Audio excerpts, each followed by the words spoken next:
मैंने सबकी सुनी और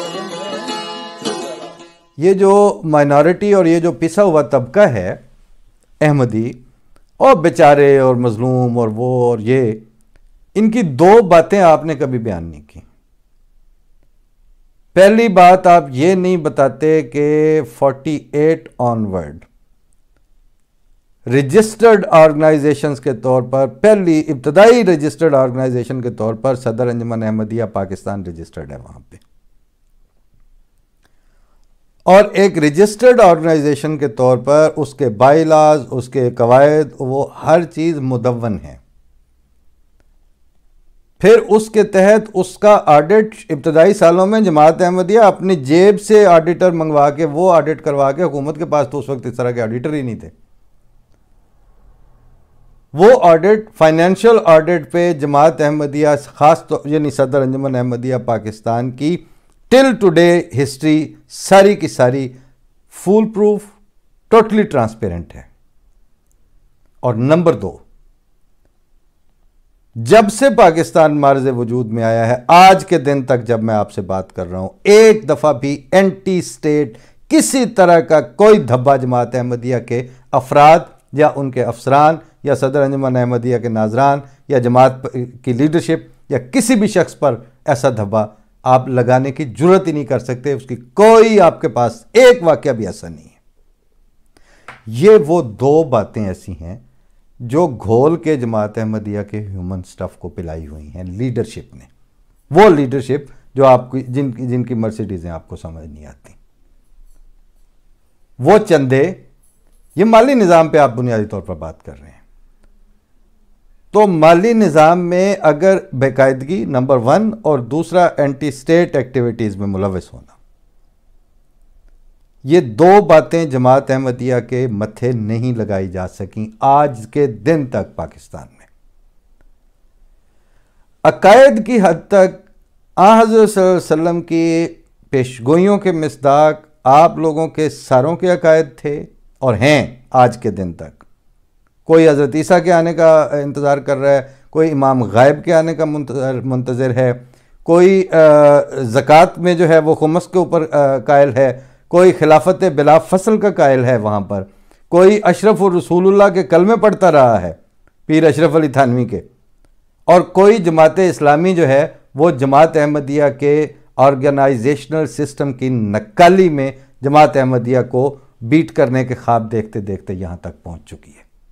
और उसके बाद इन सारों में से आपके कठ मुल्लायत के और एक्सट्रीमिज़म के और एंटी स्टेट एक्सट्रीमिज़म के, रिलीजियस फनेटिक्स के वो सारे धड़े निकले हैं जिनको जब जब ज़रूरत पड़ी है ना उन्होंने इस्लाम के मफाद को बेचने से गुरेज़ किया है, ना उन्होंने पाकिस्तान के मफाद को बेचने से गुरेज़ किया है। और आप इस सारे दौरानिए में आमतुन्नास को अकलियत की बीन सुनाते यहां तक ले आए हैं। ये नहीं आपने बताया कि आपने जो 73 और 84 और उसके बाद के ब्लास्फेमी लॉज के और पर्चे और ये जो हरकतें की हुई थीं उसके नतीजे में अब आपके पास बड़े लेवल पर आप उसको अब मेन स्ट्रीम बनाने की बात कर रहे हैं एक्सट्रीमिज्म को, और आपका ह्यूमन स्टफ आपने इतना गंदा कर दिया अहमदियों का नहीं अपना कि वो अब एंटी स्टेट हरकतें भी करता है और एंटी इस्लाम हरकतें भी करता है। बाई हमा वो पाकिस्तानी भी फर्स्ट क्लास है, बाई हमा वो सरकारी तौर पर मुसलमान भी फर्स्ट रेटेड है।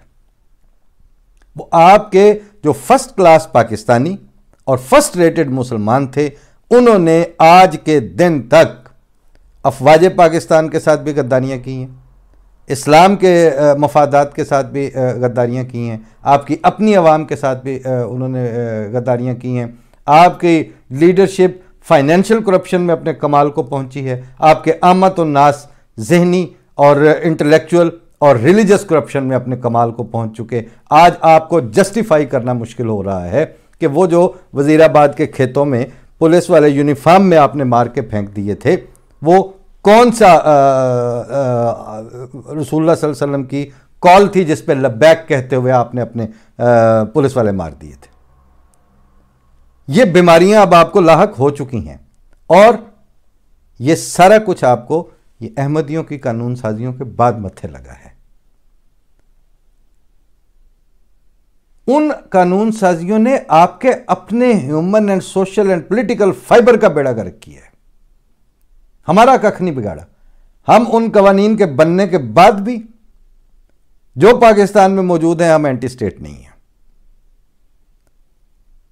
हमारे साथ जुल्म हो रहा है, हम बाकी मुल्कों में जाके हुकूमतों की एम्बेसियों के सामने जाके आपके खिलाफ जुलूस नहीं निकालते। हम आपसे बात करते हैं कि आप बिल्कुल झूठ बोल रहे हैं और गलत बात कर रहे हैं। और हमारे यहां मॉब वायलेंस भी आपने की तो वो स्टेट पैटर्नाइज होती थी और आपके पुलिस वाले साथ होते थे और अब भी होते हैं।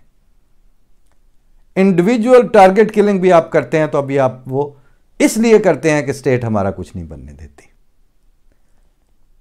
और जिस ख्वाब की आप बात कर रहे हैं कि कुरान शरीफ की अब आज उसने लॉ पास की है, अगला जो ही तालीमी साल होगा तो अहमदी बच्चे पकड़ के जेलों में पहुंचे होंगे, वो इतने चूचे नहीं हैं, उनको पता है ये कुछ नहीं हो सकता।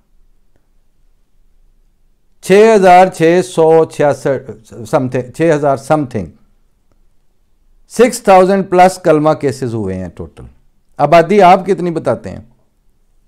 वो अहमदी जो हैं वो सारे कितने कलमों में आपने पकड़ लिए? ये आपने जुल्म किया हुआ है। सिर्फ आपने पाकिस्तान का तशख़्ख़ुस बर्बाद किया है। अहमदी बर्बाद ना तो वो कुरान शरीफ पढ़ने से बाज आ सकते हैं, ना आने की उन्हें ज़रूरत है।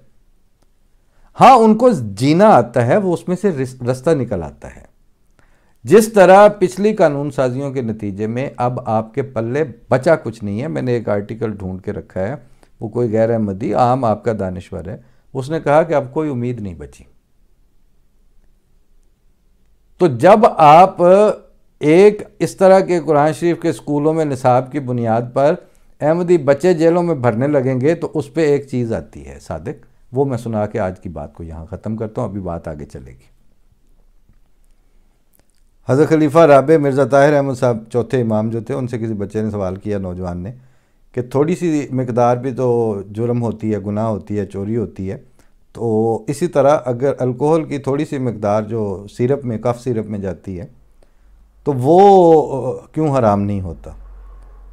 तो आपने फरमाया कि नशा पूरा करने के लिए और पूरा टोन होने के लिए, यानी टोन उनके अल्फाज नहीं थे, पूरा मतलब एडिक्टेड यानी उसका इंटॉक्सिकेशन के लिए, और उस कफ सिरप की 5% या 2-3% या 7% को 100% बनाएंगे तो आपको नशा होगा, उस तरह का। वो बनाने के लिए जब आप 5% वाली 20 शीशियाँ पी जाएंगे इकट्ठी, तो आपको नशा होने और आप पर शराब हराम का फतवा जारी होने से बहुत पहले आपकी दीगर अज्जा जो दवाई के हैं उनकी वजह से मौत वाक़या हो चुकी होगी।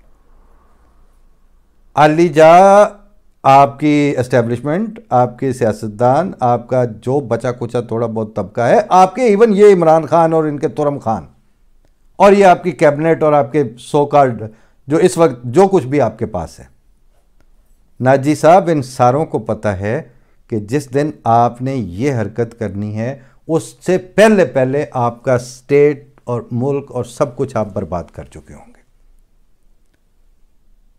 एक ऑर्डिनेंस, एक आईनी तरमीम और उसके नतीजे में 5-7-10 हज़ार केसेस, उनके नतीजे में आप देख लें आप मुल्क को कहाँ पहुँचा चुके हैं। आपको अब समझ नहीं आ रही कि अब हमने वापस कैसे होना है, हम मतलब कहाँ से आप सिरा पकड़ेंगे। वो जो 40-50 हज़ार बच्चे, आप अंधे हैं, आप बच्चों वाली बात कर रहे हैं।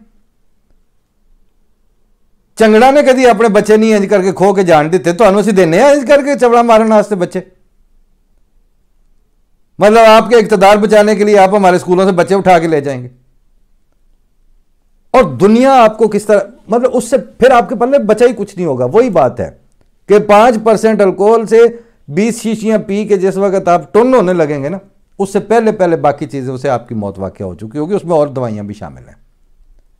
जिस तरह कफ सिरप में और दवाइयां शामिल हैं, इसी तरह पाकिस्तान के सोशियो पोलिटिकल सिनारियो में वो 5% जो आपका जो आइन साजियों वाली अल्कोहल है ना, जिसके नशे में आप बैठे हुए हैं, वो 95% और सोशियो पोलिटिकल बेशुमार फैक्टर्स हैं जो आपको 100% बनाने के चक्कर में आपका बेड़ा गर्क कर देंगे। आप खुदा का खौफ करें, बात करने से पहले सोच लिया करें।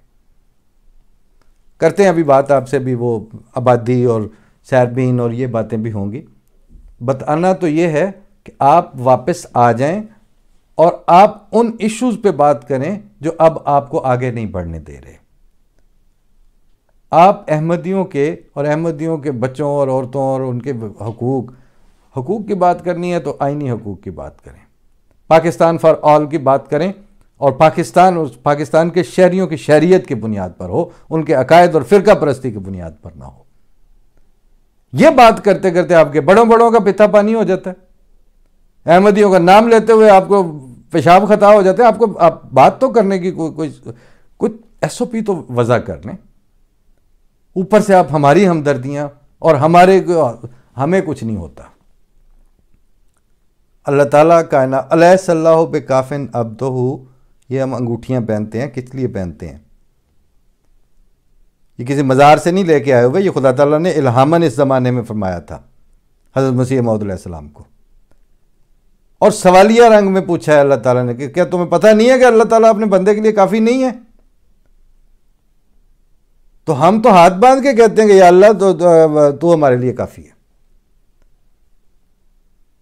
इसलिए वो है सरे राह पर खड़ा, वो खुद मेरे मौला करीम, पस न बैठो राह में मेरी शरीराने दयार। और जो खुदा का है उसे ललकारना अच्छा नहीं, हाथ शेरों पर न डाल है रूबाए ज़ारो नज़ार। और मुझको पर्दे में नजर आता है एक मेरा मुईन, तेग को खींचे हुए उस पर के जो करता है वार।